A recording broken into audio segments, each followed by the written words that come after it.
It's time for the Bleed Lows Podcast with your hosts, Alonso and Juan, Alicia Del Valle, and the babyface gimmick in the sky, Roger. This episode of the Bleed Lows Podcast is brought to you by BetOnline. BetOnline is the world's most trusted betting platform and your number one source for everything football. BetOnline has every stat, every matchup, and even live odds and spreads to bet on during games. Think you know your stuff? Get in on the $200,000 mega contest and pick 5 games against the spread every week for your chance to win weekly prizes and a share of $200,000. When the game's over, head on over to our online casino and get in on a game of blackjack or poker, or unwind with one of our over 150 slot games. Head to the website today and get in on the action. Bet online, the game starts here.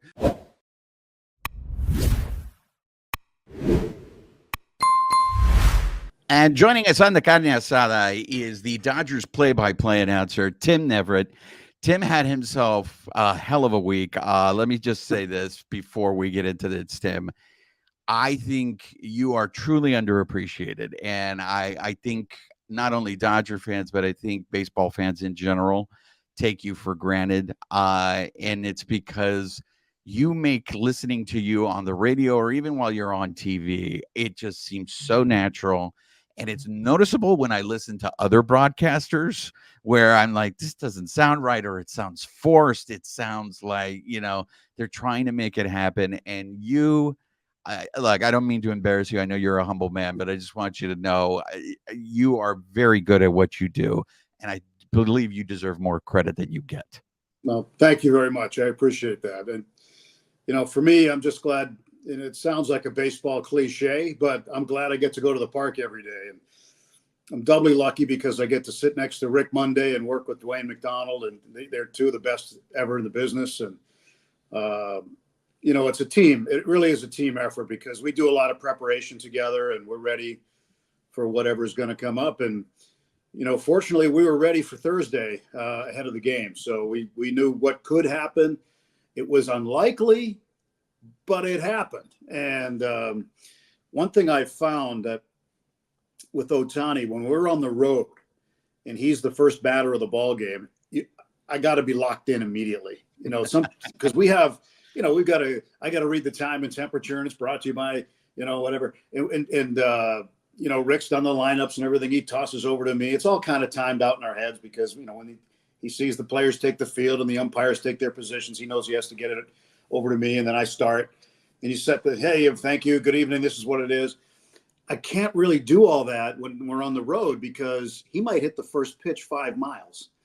So you got to be ready for it. And, he didn't do it on the first pitch, but his first at bat on Thursday, off the bat, I thought it might have been gone.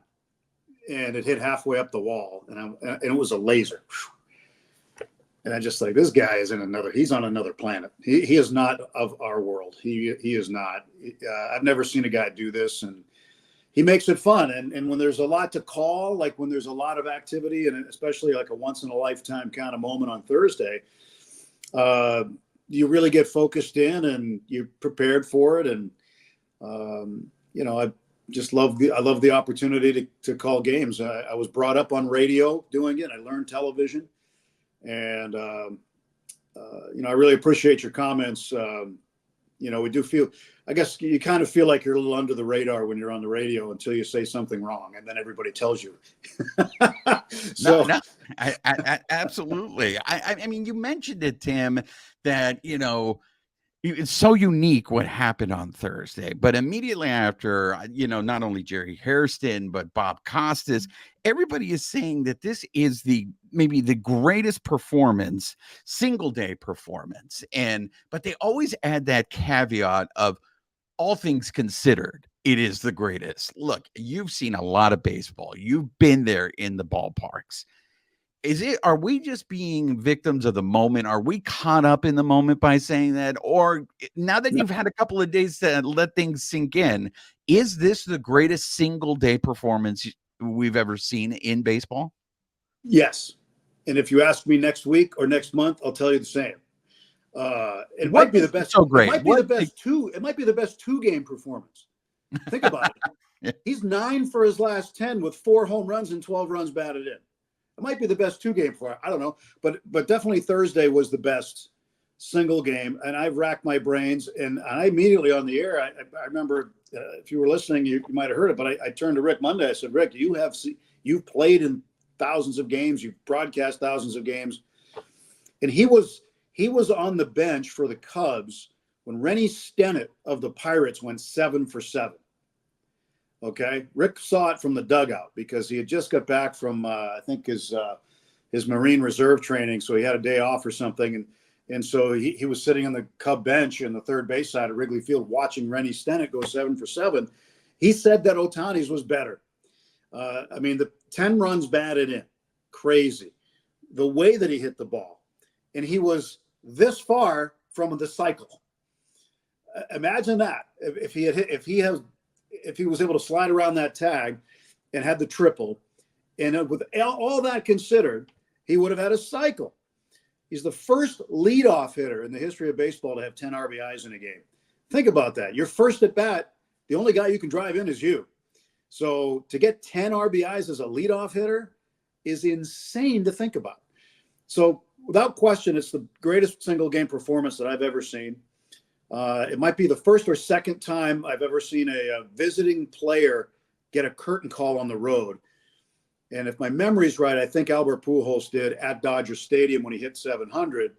But he played for the Dodgers the year before, and everybody loved him. So that was a different circumstance. But still, I would hope that if a visiting player hit a 700th home run at Dodger Stadium, Dodger fans would appreciate the moment. I know they would because they're great baseball fans. But everybody was on their feet. There were 15,000 announced at the game. It sounded like 45,000. It was so loud. Being indoors probably had something to do with it, but I think it was kind of neat where the last time Shohei really won anything big was the World Baseball Classic, and it was in that ballpark. And then he does this. He goes 50-50 in that ballpark. I thought that was kind of cool, too. Cody, come on in here. Yeah, we mentioned leading up to it how much preparations it comes to like calling games, but you see Sportsnet LA puts on the tracker for the 50-50 mark.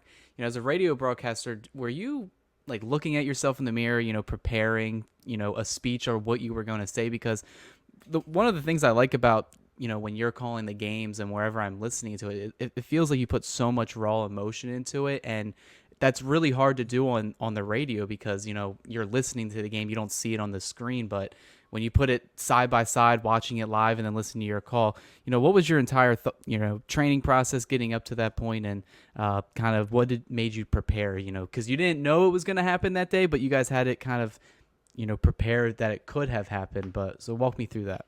Yeah, what it was a couple of weeks ago, I think when he hit like 40 something, I can't remember when, I started to think, you know what?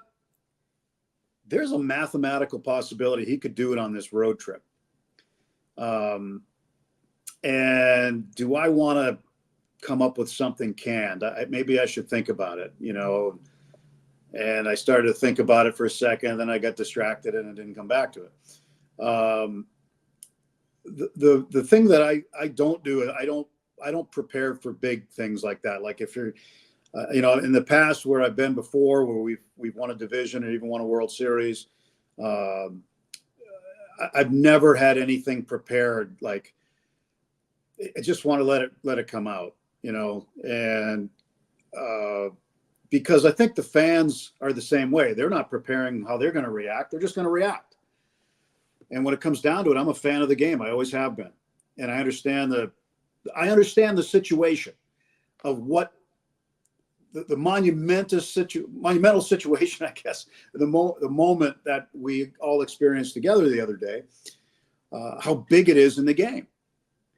So I just told myself, get the facts right. Just make sure you have the facts right.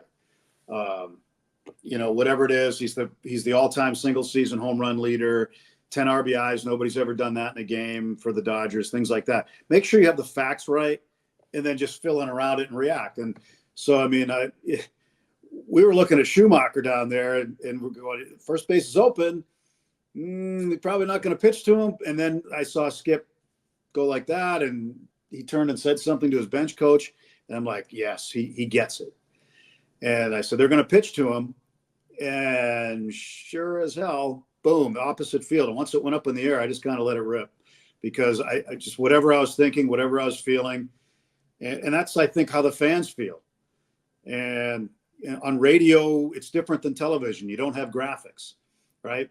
So you got to give the score more often. You got to give the situation more often, the outs more often. You have to paint the picture more often. And I think radio is more theater of the mind, where it gives you an opportunity to help fans feel what they feel. You know, if I'm going crazy, then probably they feel like, hey, that's a big moment. And, you know, honestly, I probably could have used a seatbelt, because I actually, for the first time in a while, I kind of got up out of my chair as I was calling it. And I knew I felt pretty good about it. And afterward, like right afterward, Rick Monday reached over and he gave me a fist pound. And that's when I knew. I said, oh, I think I did okay there. I got Rick's approval on it, so I think I did all right. Ohtani. He swings, hits a drive to left. This ball's back. There it is. Number 50, the first player in the history of Major League Baseball to have a 50-50 season. He is incredible. Shohei Ohtani with an opposite field home run. 50-50. What a day for Shohei. He is the new all-time single-season home runs leader for the Dodgers, and the first ever Dodger with a 50 home run season. Shohei Ohtani is incredible. He is one of a kind. Standing ovation everywhere. He's barely made it through the dugout yet with all the congratulations. What you just said right now about the whole being canned and you don't like being rehearsed, that's to me the reason why your call stands out. And that's the call I'm going to remember when Shohei hits it, because I know this is not fair, obviously, to compare everybody to Vin, but I think Vin was a master of allowing a moment to breathe. And I feel like you did that beautifully, in the sense that you acknowledged everything that you needed to acknowledge about the call. We felt your excitement about the call. It didn't feel overdone. It didn't feel like it was generated. It just, you let the moment breathe. Now, you don't know when that's going to happen, right? So obviously this is instinct on your part. But seeing that and seeing what he did, the MVP talk, I know Francisco Lindor was, being, a lot of people, especially on the East Coast, were talking up Lindor. We just witnessed as a historic, no one's done 50-50. Now, the argument against Shohei is he's a DH. Shouldn't we be looking at it as no DH has ever done what he's doing? Like, shouldn't that count as an argument for Shohei, aside from the eye test, where he is clearly the best player in the National League? Your thoughts on this whole MVP talk, Tim? To be honest, and granted, I grew up in the Northeast. I understand the mentality there. I worked there in the past, so I get it. They're trying to champion one of their own there, right? So I get it. It's not even close. It really isn't. Francisco Lindor is having a great season. Hats off to him. He's helped the Mets get where they are. But nobody's doing what Shohei's done. And I was on a radio show in back east yesterday, and again, that same thing came up. And I said, look, how about all the pitchers who didn't have to hit in the American League who've won the MVP? Now, granted, they had an impact on the game by pitching. But Shohei, as a DH, has an impact with his bat. Next year, he's going to have it. We all know he can pitch. We all know it. We're going to see it next year. But, and I said, and on the other hand, I said, I understand there are some DHs from the past who are upset they didn't win it. But hey, baseball wanted the DH in both leagues. Frankly, I grew up in I love the National League style of baseball. I still like it. But Shohei's really changed my mind, because we're spoiled to get to watch him hit. So, but anyway, the DH is the rule. That's what it is. Don't hamstring a guy because he plays a certain position. I don't care. You play shortstop, you're going to get a bunch of balls hit to you. That's just the way it is. So it doesn't matter to me what position he plays. We're looking at a guy who's going to win his third MVP. He's going to do what only Frank Robinson had done, is win the MVP in both leagues. And he's going to do it in consecutive years, which is crazy. And he's only one home run behind Aaron Judge for the major league lead. He's caught Aaron Judge. And he may pass him this weekend, maybe tonight. Who knows? It's amazing when you see other major league players in awe of another major league player. That's when you know this guy is something else, and he really is. I think Dave Roberts said, knowing him, it might be 60-60. Who knows?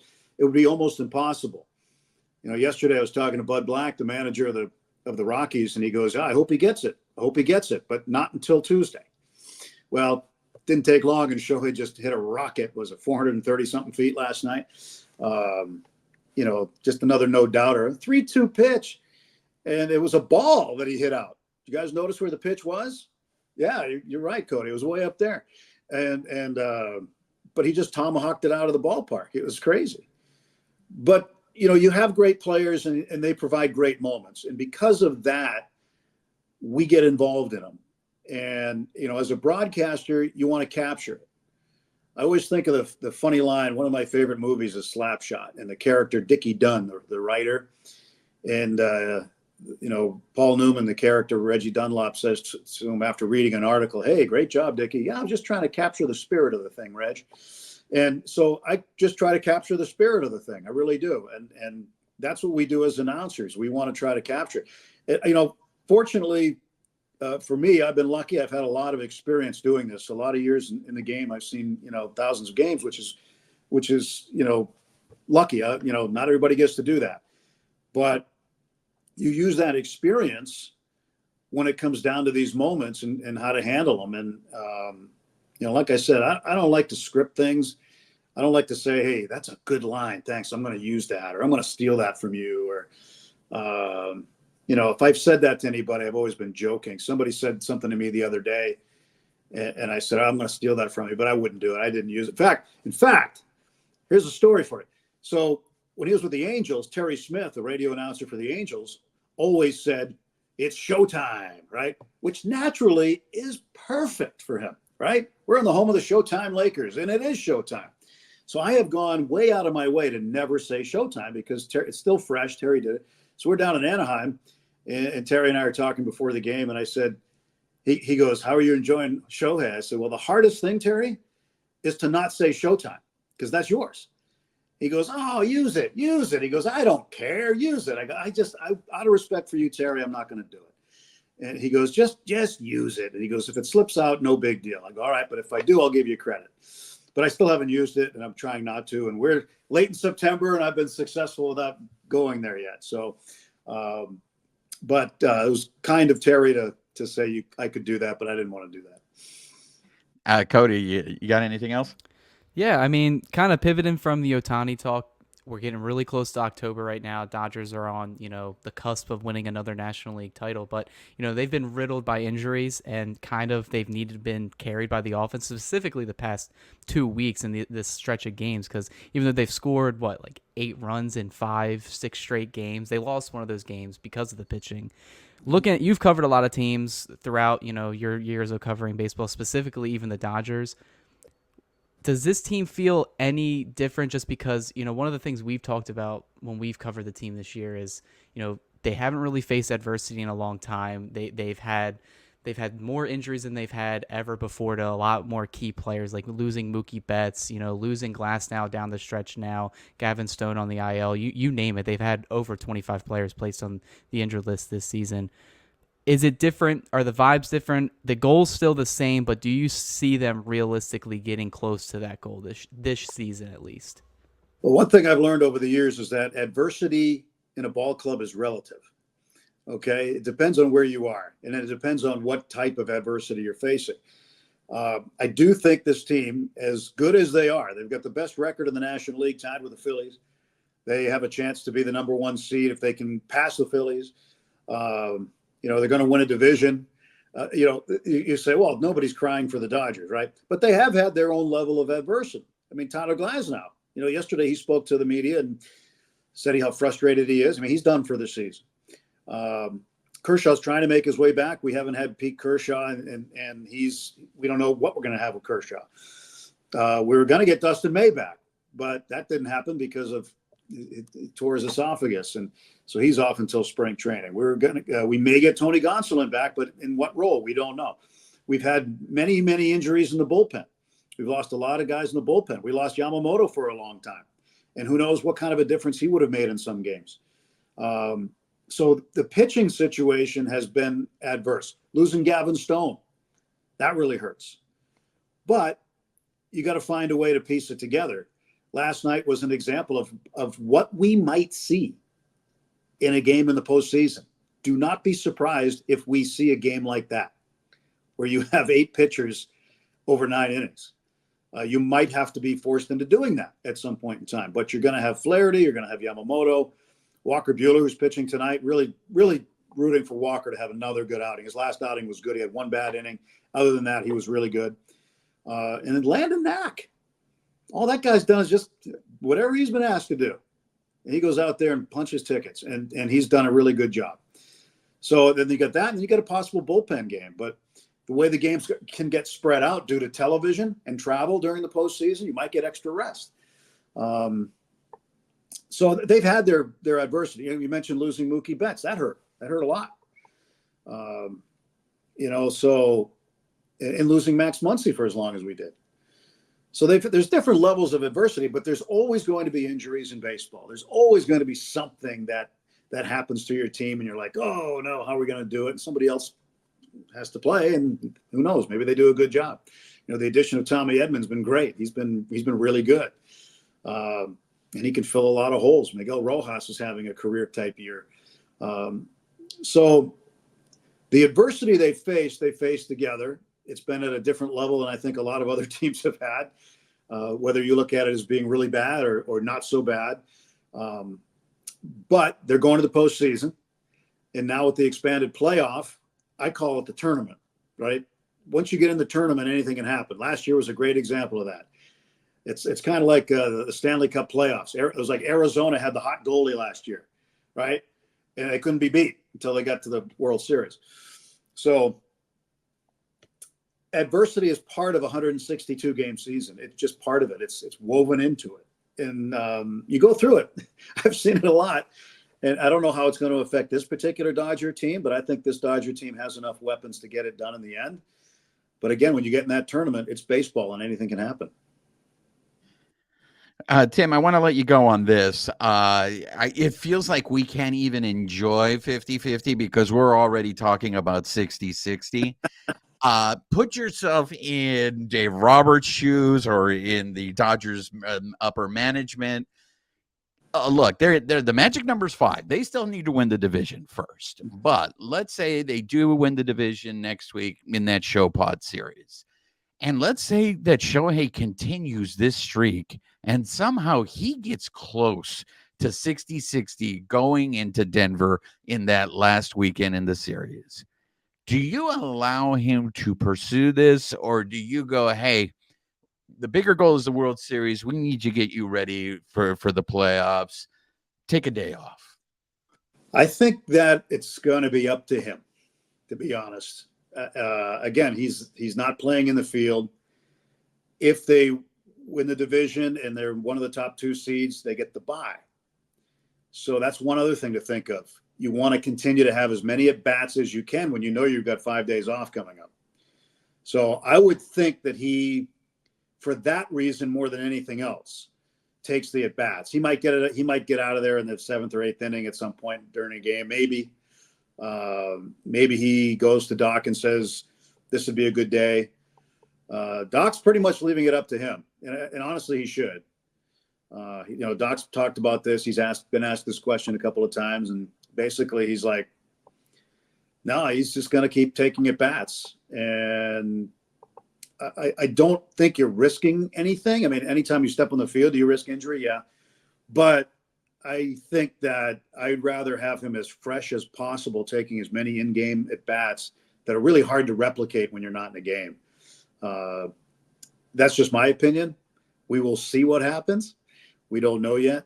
The series with the Padres is going to be that's going to be a pretty interesting one. I'm not on the schedule for some reason, but I got the one in Colorado after that, and looking forward to that. Finishing the season on the road, and you never know how things can break. The Padres are playing the White Sox right now, so we're not going to be getting 2 games a night in the magic number.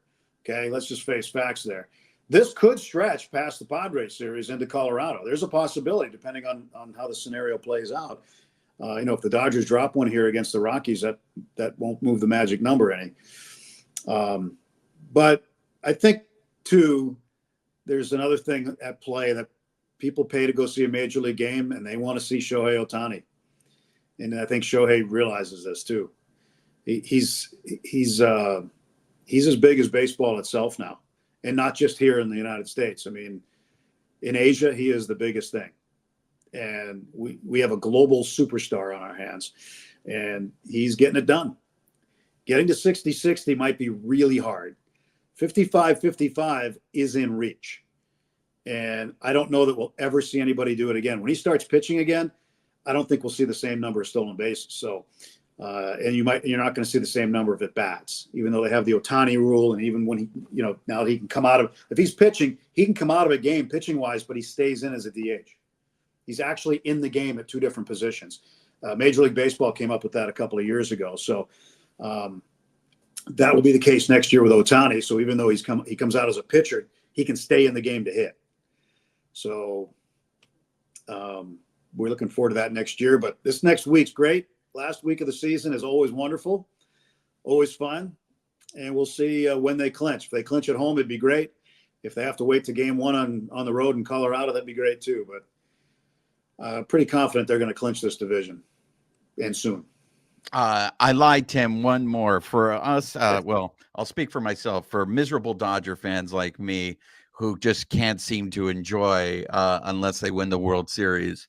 If they don't win the World Series, can you please convince me that this has still been, especially after seeing what the Unicorn has done this year? And I get there's a lot of frustration with all the injuries, but is what Shohei has accomplished thus far this year enough to say this is a memorable season for the Dodgers, even if they don't win the World Series? Without doubt, because you really got to see what this person is capable of doing on a baseball field. You're going to see him in the postseason for the very first time. This was a memorable season. The Ohtani's first year here, so many things that he did, so many things that he accomplished, so many lines in the Dodger record book that he has not only broken but obliterated. There are going to be a lot of memories. I mean, and largely because of him. And there's so many great players on this team. Freddie Freeman, Mookie Betts, Teoscar Hernandez having another great. He's getting a 30 home run season, and he's approaching a 30 and 100 season. He's getting close to 100 RBIs too, quietly, because Ohtani gets all the headlines and all the focus. But when you have a guy who's 30 and 100, like Teoscar is probably going to be when it's all said and done, that's an amazing season for a player.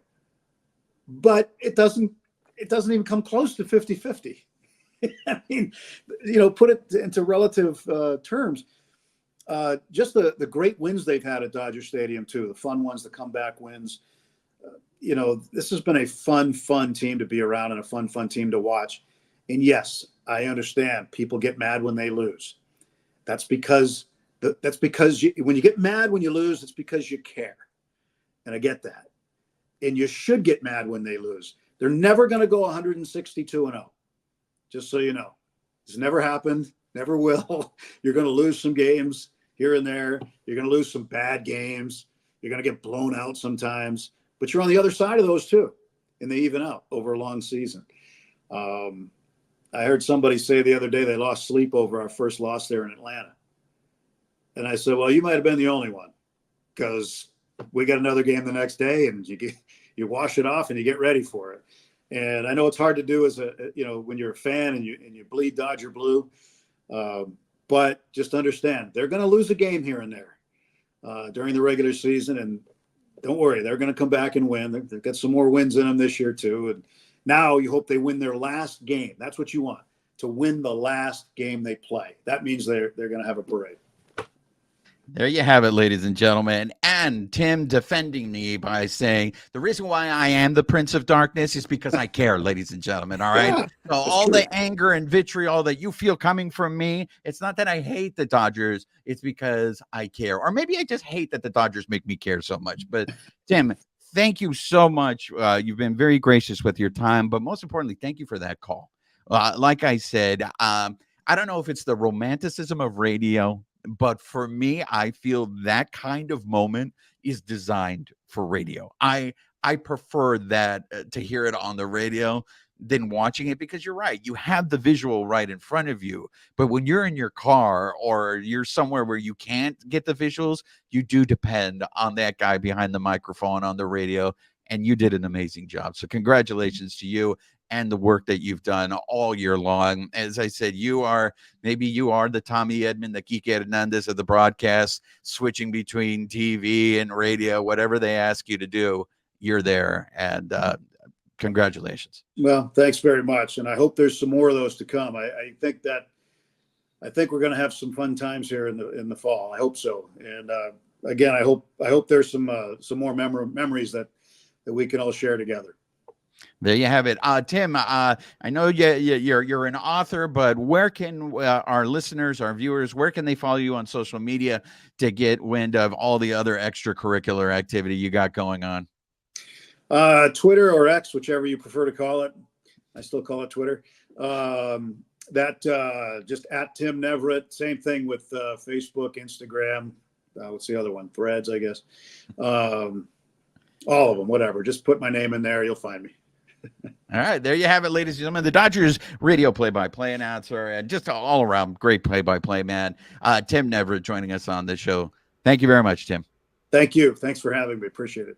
This episode has been brought to you by Bet Online. The game starts here.